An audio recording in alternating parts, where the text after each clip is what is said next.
Here you go. You can video me.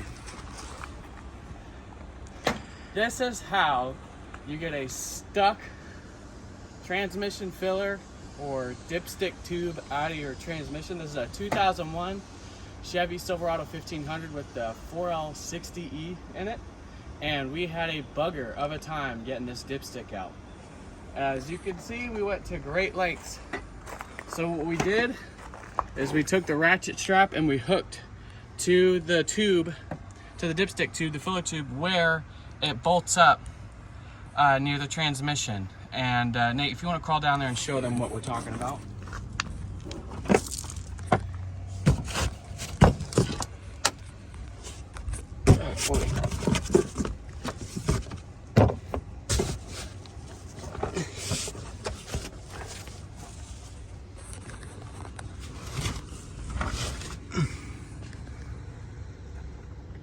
You can show them where we hooked up with the ratchet strap. Is it visible?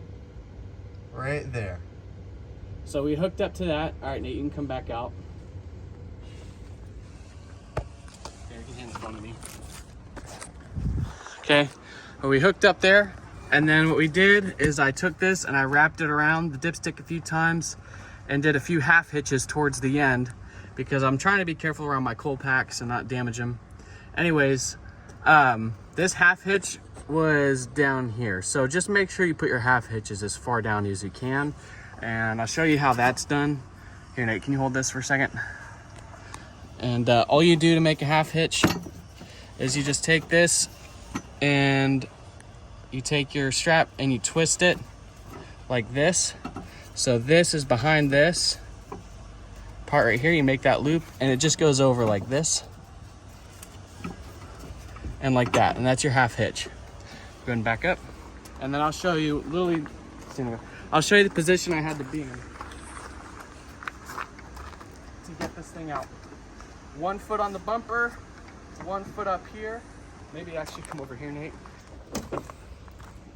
And I wrapped this around my jack handle a bunch of times.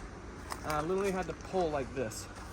And then I had him down there with vice grips on the dipstick tube, twisting it back and forth, and pull as hard as I could. I mean, I've had to been putting 100 pounds of pressure or more pulling that. So definitely not easy, but that drop stick tube, or that dipstick tube, was not coming out of that transmission any other way.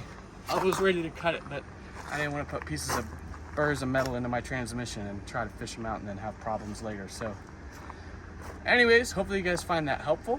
Again, this is a 2001 Chevy Silverado. This truck hasn't hardly been touched for over 20 years, so that rubber holding that dipstick tube in there is long gone shot. So it was holding on for everything it was worth. We've been working at this for about an hour, but this did it in about 5 minutes of grunting. So hope you guys find that helpful.